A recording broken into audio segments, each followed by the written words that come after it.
여러분 반갑습니다.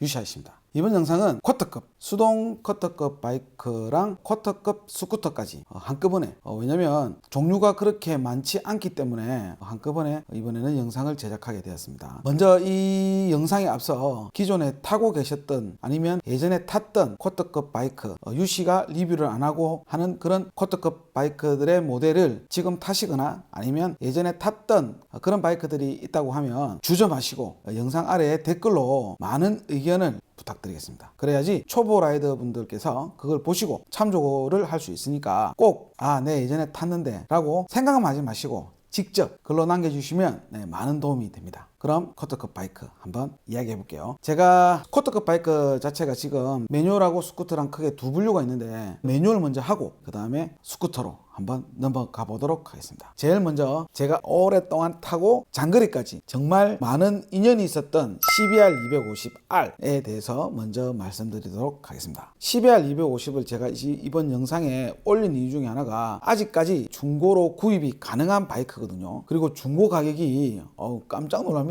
CBR125만큼 싸게 책정되어 있어요. 바이크의 성능이나 바이크의 우수성은 높지만 라이더 분들이 잘 모르시든지 아니면 아예 지금은 너무 많은 쿼터급 바이크들이 많이 나왔기 때문에 아예 그냥 배제를 해버리는 건지는 잘 모르겠지만 지금 중고 가격이 엄청나게 좋다는 거. 그래서 예전 생각, 예전 기억을 되살려서 한번 CBR250R을 먼저 리뷰를 해보겠습니다. CBR250 같은 경우는요, 제가 시내에서도 타기 편하고 장거리까지 타기 편한 바이크 중에 하나인데요. 우리가 보통 쿼터급이라고 하면 cc를 분류를 할 수 있는데 400cc는 제가 생각하기에는 쿼터급은 아니라고 생각해요. 보통 쿼터라고 하면 1000cc의 쿼터면 250이잖아요. 근데 300까지는 너무 250만 쿼터라고 이야기해버리면 지금 250cc 나오는 바이크가 없기 때문에 타이트합니다. 그래서 300까지만 내 나름대로 쿼터라고 정하고 한번 읊어보도록 하겠습니다. CBR250 같은 경우에는 제가 중장거리 그리고 차량 자체가 엄청나게 가볍기 때문에 시내뿐만 아니라 외곽에서도 좋습니다. 그냥 뭐 단순하게 제가 좋다라는 말보다는 주행 밸런스나 이 무게 배분 자체가 엄청나게 잘 돼가 있는 바이크 중에 하나거든요. CBR250R 같은 경우에는 일단 디자인적인 면에서도 지금 나와 있는 쿼터급 매뉴얼 바이크들과도 디자인적인 면에서 뒤떨어지지는 않습니다. 단지 요즘 뭐 흔히 LED 라이트라든지 깜빡이, 테일 등 요 모든 부분들이 LED로 다 나와 있는데 예전에 나온 바이크다 보니까 전부 다 옛날 전구 타입으로 되어 있습니다. 요런 것들 빼고는 포지셔닝이라든지 어느 정도 일정적인 토크나 이런 것들, 특히 제가 중점을 두고 있는 게 타기 편안하고 다뤘을 때 피로도가 없어야 됩니다. 그런 것들을 내 나름대로 생각하고 분석해 본 결과 CBR250R은 정말 훌륭한 바이크 중에 하나입니다. 물론 ABS라든지 전자장비 자체가 옛날 바이크이기 때문에 제 위주로 생각해 보면 그렇게 오래된 건 아닌데 그래도 요즘 타시는 분들 생각에는 오래됐다고 생각할 수도 있죠. 연식은 제가 언제부터 출시된지는 가물가물합니다. 그것까지 찾아보고 이렇게 해야 되는데 연식은 제가 일단 밖으로 빼놓을게요. 왜? 일단 바이크의 성능과 갖고 있는 기능에 대해서 한번 리뷰를 한번 해보도록 하겠습니다. CBR250 이야기하기 전에 앞에 주절주절 설명이 많이 길었죠. 본론부터 들어가기에는 너무 아까운 바이크입니다. 생긴 것 자체가 일단 이 R이라기보다는 F 스타일에 가까운 그런 레플리카인데 포지션 자체가 핸들이 위로 있어요. 위로 있기 때문에 제가 아까 말씀드렸다시피 엄청나게 타기 편하다라고 이야기한 게 핸들 포지션이 아래로 되어 있으면 제가 항상 이야기했죠. 혼다에서는 끝에 CBR 뒤에 RR이라고 붙으면 핸들 포지션이 거의 내려가 있는 스타일이고 R이란 글자가 하나가 있으면 핸들 포지션이 위로 되어 있습니다. 핸들 포지션이 각도 자체가 위아래 뭐 그게 그렇게 중요한가요? 라고 이야기할 수 있는데 타보시면 엄청난 차이가 많이 납니다. 허리를 수그리느냐 아니면 허리를 조금 더 펴고 타느냐. 안정적으로도 시야 자체도 수그리가 탄다고 하면 시야 자체가 좁아지겠죠. 근데 약간 올려서 탄다고 하면 시야도 넓어지고 어깨나 팔에 힘이 안 들어가는 그런 장점들도 많습니다. 뒤에 쇼바는 괜찮은데 앞 쇼바가 적립식 쇼바라서 조금 약간 물을 수는 있습니다. 근데 이게 적립이나 도립의 쇼바에 대해서도 사실 잘들 모르시잖아요. 쉽게 말해서 제가 적립이랑 도립의 차이에 대해서 이야기 한번 해볼게요. 우리가 흔히 말해서 제일 땅바닥하고 제일 가까운 게 뭡니까? 신발입니다. 신발을 조금이라도 가벼운 거, 몇 그램이라도 가벼운 거 신으면 정말 발걸음이 가볍죠. 바이크도 마찬가지입니다. 타이어도 그래서 가벼운 타이어를 써야 되고요. 몇 그램 차이가 엄청나게 큰 차이거든요. 쇼바 자체 자체의 무게가 적립이라고 하면 오일 자체가 밑으로 오일을 담을 수 있는 아우터 튜브 자체가 아래로 되어 있는 스타일을 적립이라는데,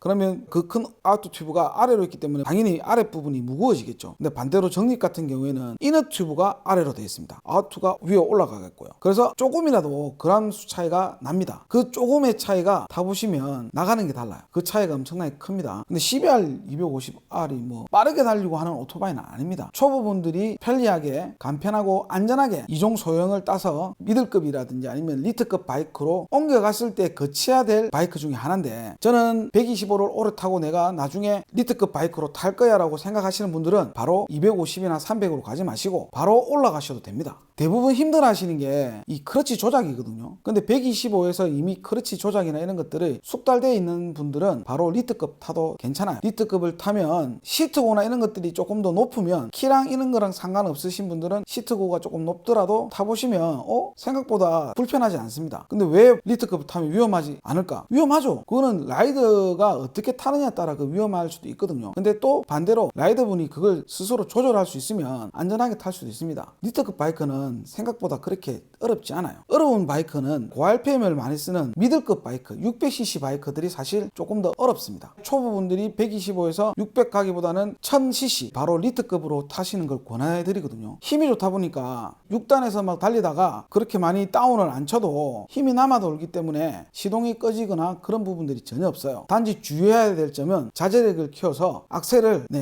있는 대로 감으면 안 돼요. 이런 부분이 자신 있다고 하면 리트급 바이크 바로 올라가셔도 됩니다. 125에서. 단지 125cc에서 스쿠터를 타다가 올라가시는 분들은 한 번만에 올라가면 조금 위험할 수 있죠. 왜? 매뉴얼 바이크에 대한 경험이 없기 때문에 그렇습니다. 그런 분들은 쿼터급을 오랫동안 타보시고 매뉴얼 바이크는 어떤 건가를 한번 타보시고 그렇게 해서 바로 리트급 가고, 아니면 나는 RPM을 살리면서 코너 타는 위주로 타보고 싶어, 바로 미들급으로 가시면 됩니다. 어릴 때부터 오토바이를 타면서 성향이 어떻게 바뀌냐면요, 400으로 갔다가 바로 리트로 갑니다. 리트 타다가 오토바이가 재미없으면 바로 또 내려와요, 미들로. 그래서 600 가지고 타고 놀다가 또 재미없으면 투사이클 250으로 갔습니다. 왜? 조금 더 RPM이나 엔진이 또 예민한 녀석을 찾다 보니까 투사이클 250으로 가거든요. 그러면 가다가 레프리카에 대해서 그렇게 재미가 없어요. 그러면 뭐 두카티라든지 L형 2기통이나 아니면 아프렐리아 V형 2기통 쪽으로 또 가다가 결국에는 저처럼 다시 120으로. 왜?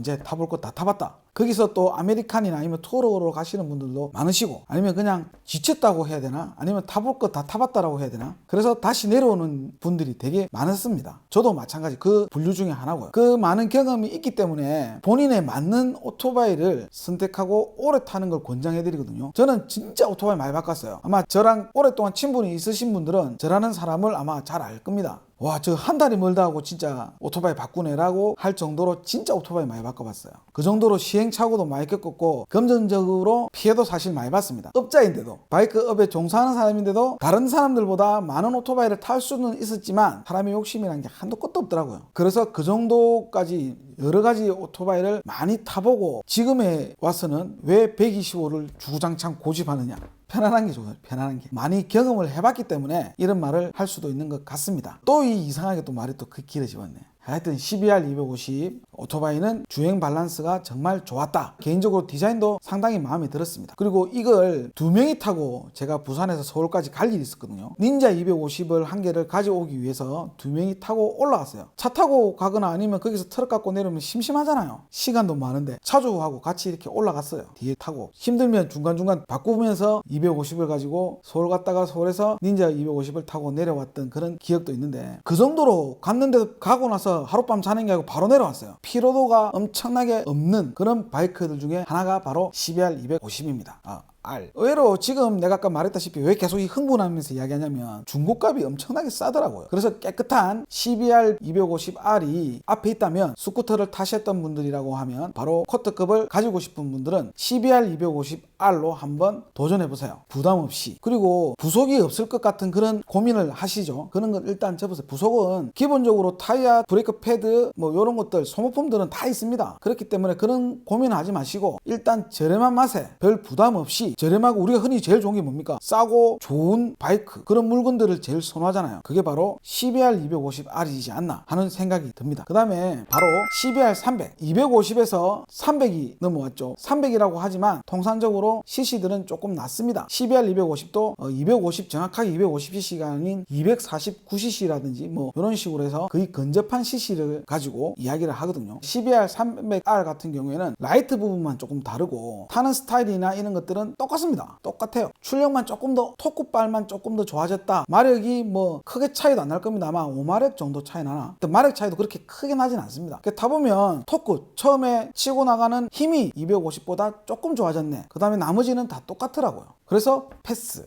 왜? 앞전에 너무 많이 설명이 됐기 때문에 300 가지고 또 길게 하면 영상 길어집니다. 바로 닌자로 갈게요. 닌자 250. 오랫동안 탔던 쿼터급 바이크 중에 하나인데 경기장으로 한번 넘어가 볼게요. 경기장에서 CBR 250R이랑 닌자 250R이랑 붙었어요. 당연히 닌자가 이기죠. 스킬이 더 좋은 친구들은 CBR 250R 가지고도 우승을 했던 친구들도 되게 많았습니다. 근데 스킬 좋은 친구들이 닌자 250을 타면요, 차이가 엄청나게 많이 났어요. 그 정도로 닌자 250은 CBR 250보다는 빨랐습니다. 토크도 좋았고 2기통이었어요. 디자인적인 면에서는 CBR 250이 조금 압승이었지만 성능이나 이런 것들은 닌자 250이 훨씬 더 마음에 들었고, 일단 기통수가 2개다 보니까 초반 토크는 단기통이 조금 더 좋거든요. 중반부터 후반까지 치고 나가는 거는 2개로 움직이는 거랑 1개로 힘들게 움직이는 거랑 차이가 엄청나게 큽니다. 그래서 직선 도로나 이런 데서는 닌자 250이 완전 압승이죠. 압승. 이거도 핸들 포지션 자체가 위로 돼 있어서 타기에는 되게 편리한 바이크 중에 하나입니다. 장거리나 이런 걸 뛰었을 때도 그렇게 힘들지도 않고 피로도도 좋고, 특히 밸런스나 이런 것들도 아까 CBR 250만큼 좋았어요. 단지 2기통이다 보니까 CBR 250R보다는 무게가 조금 더 나갔습니다. 그거 말고는 약간 좀 묵직하게 나간다는 그런 느낌, 닌자 250은. 반면에 CBR 250R은 가볍게 나갔어요. 왜냐하면 단기통에다가 그만큼 무게가 차이 나기 때문에. 그리고 바로 닌자 300이 나왔죠. 닌자 300부터는 차이도 많이 났고 ABS라는 브레이크 시스템이 달려 있으면서 완전 쿼터급에서 닌자 300 또 디자인도 바뀌었어요. 엄청나게 이쁘게 가와사키에서 힘을 많이 줬죠. 포지션들은 다 똑같지만 카울이라든지 이런 디자인적으로 많은 변화가 있었던 게 바로 닌자 300입니다. 브레이크 성능도 괜찮았고 주행 성능도 괜찮았고, 근데 단지 흠이라고 하면 가격이 조금 높았다는 거. 닌자 250도 마찬가지고 닌자 300도 마찬가지고, 300부터 금액이 조금 더 올랐죠. ABS라든지 CC가 업 됐기 때문에. 그래서 닌자 300은 생각하는 것처럼 그렇게 인기는 많이는 없었습니다. 근데 쿼터급 중에서는 대부분 일반인들한테는 그냥 CBR 250보다는 닌자 300을 탈 거야 라는 정도로, 그 정도로 인기는 많았었어요. 그런데 이게 파란색 군단이 나타나면서 또 바뀝니다. 그게 바로 야마하에서 나온 R3죠. 가격, 디자인, 성능 모두를 야마하가 쿼터급 시장에서 장악을 합니다. R3가 나타나면서부터 쿼터급 시장에 파란을 일으키기 시작합니다. CC가 321cc예요. 반칙이죠. CBR 250R은 249cc, 닌자 300이 제가 알기로는 298cc 정도, 정확하진 않습니다. 그거 찾아보면 나오는데 제가 그렇게 미안합니다. 이거 다 찾아보고 이렇게 해야 되는데 외웠는데 사실 까먹었어요.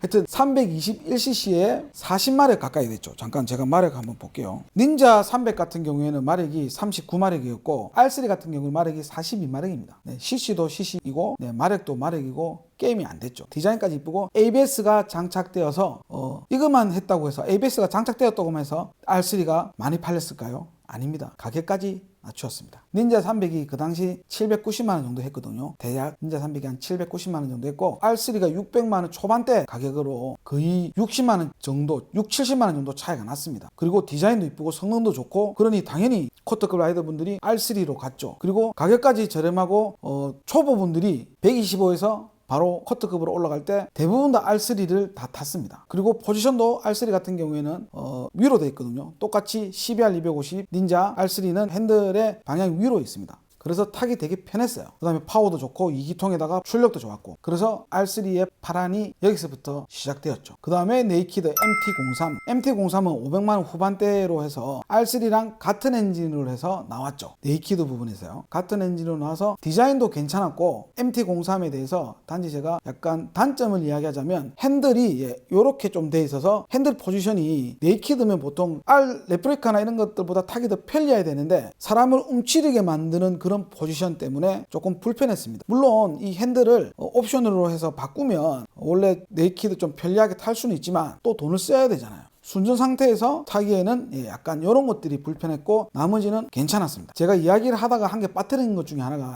12300R이죠. 지금 놓은 거예요. 그거는 또 12R300R이랑 되게 헷갈리죠. 12300R, 12R300R. 네.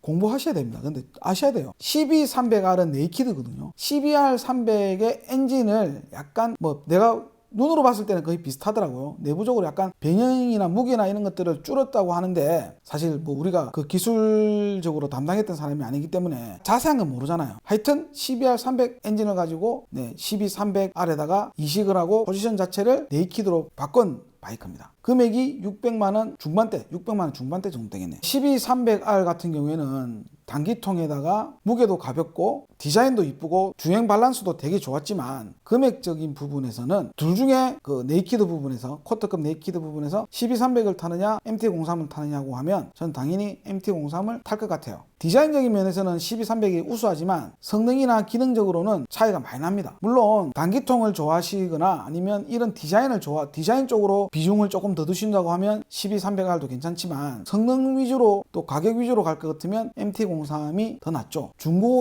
가격도 MT-03은 많이 저렴합니다. 지금 이 좋은 기회에 쿼터급 바이크들을 생각하고 계신다고 하면 이거 행복한 고민이죠. 둘 중에 아무거나 고민하시고 선택하면 되는데 그래도 유시 아저씨는 어떤 걸 선택할까? 네이키드 부분에서는 MT-03이 제가 개인적으로 생각할 때는 훨씬 더 메리트가 있다고 봅니다. 닌자 300 이야기하다 계속 왔다 갔다 하죠. 헷갈립니다. 저도 빠뜨린 게 있어가지고 닌자가 아니죠. R3를 이야기하다가 이렇게 갔는데 그리고 2019년도에 R3가 디자인이 바뀝니다. MT-03은 그대로 가죠. 그대로 가는데 R3는 R6나 R1처럼 헤드램프가 조금 더 벌어지고 야마하에서 추구하는 디자인하고 리트급 바이크나 미들급 바이크의 디자인이랑 거의 흡사하게 흘러갑니다. R3도. 그 다음에 적립식 쇼바에서 도립으로 바뀌죠. 아직까지 R3 신형은 제가 타보지는 않았습니다. 엔진은 제가 같은 걸로 알고 있어요. 근데 카울의 외형이라든지 쇼바 정도가 바뀐 걸로 알고 있는데 그런 적립식 쇼바에서 도립으로 바뀐 R3를 가지고 계신 부산분들 연락주세요. 2019년 R3 한번 타보고 싶습니다. 지금 돈을 들여가지고 사고 타고 하기에는